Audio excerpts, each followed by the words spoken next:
And hello, welcome back to Front-End Hero. Hope you're all doing well. So just a short video here today, just to show you a feature I've found in VS Code that you might find helpful. And I'm sure a lot of you use this functionality already, but for those who don't, let's go through what exactly are VS Code profiles. So Visual Studio Code offers profiles that lets you create separate customized setups for your editor for different workflows. So imagine each profile saves its own unique collection of extensions, settings, keyboard shortcuts, and stuff like that. So it's a way to create different kind of setups for your different needs. So one might have one for work, one for personal use, and then maybe one for college, or even something like what I do here with Front-End Hero and creating tutorials. So yeah, the main purpose for myself is I wanted to compartmentalize my life a bit more. So usually when I clock off my day job and I'm in VS Code, I can still kind of see remnants of my work life. I have a lot of like different extensions for work stuff that I do not use for my personal stuff. So yeah, it's just a nice little way to switch off at the end of the day, and then I can start fresh on my own stuff in the evening. And also a nice little benefit to these separate profiles is that you can quickly see upon a glance which profile you are actually in. So this might be useful for people who have their work and personal profiles open at the same time. Okay, so let's go ahead and create a new profile. So the first thing I'm going to do is hold Shift and Command and then press P to open up this command palette here. Then just type in profile and you'll see an option there that says Profiles, New Profile. So in here, we need to rename our new profile. So I'm just going to call mine work. And from here down the page, we have basically two options. Copy from, this is a one-time cloning at creation. So it basically picks an existing profile of your choosing and VS Code copies its contents as a starting point. But then after that, those two profiles are fully independent. And the second option here is contents, and this lets you control each content type individually. So default shares it live with the default profile. None keeps it isolated. So you could share keyboard shortcuts while still keeping extensions separate per profile, just as an example. And you can see here that I haven't copied anything. I'm starting fresh. So once I'm happy, I'll just click create. Now with my new work profile set up, let's make it active. So I'll click this little tick here and instantly you can see that the color theme has changed. I think this is the Visual Studio default theme. So now we're in a completely new profile.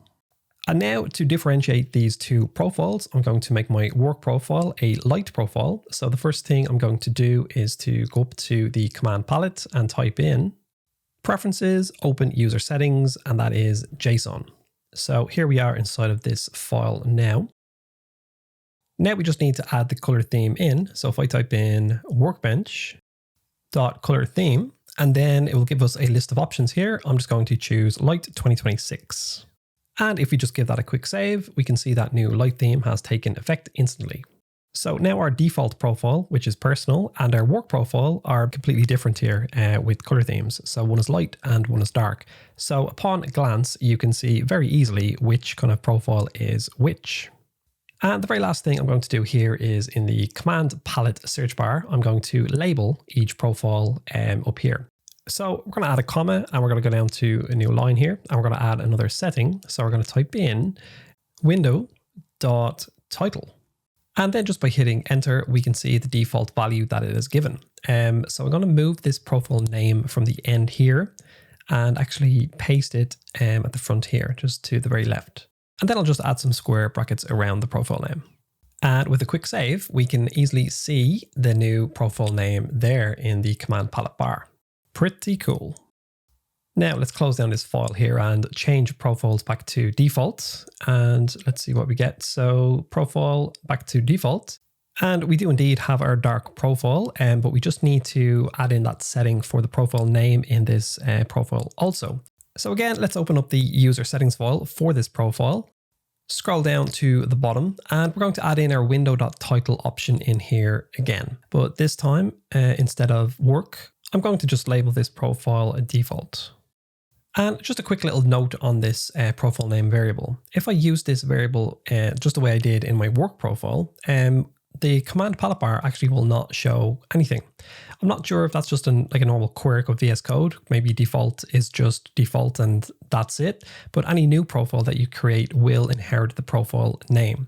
So that's fine. So instead of profile name, I'm just going to type in default, and then that works absolutely fine. So that's pretty much it. It's just a way I like to organize myself in my editor, and it works really well. Now, last thing to kind of, I guess, note is VS Code does remember the association between a project and a profile. So here is a personal website, but let's say I want to change it to a work profile. I've just done that there. I've made the switch. And if I open that up again, going forward, that will open up in the work profile, the light version. Same with work here. Work is already in my work profile. I want to change this to personal or default. Change to default there. It goes into my default dark mode profile, and all is well. So again, anytime in the future I open up either of these projects, they will be remembered in VS Code in whatever specific profile I've saved them in. So that's it. That's the video. Hope you enjoyed it and found it useful, and see you guys in the next one.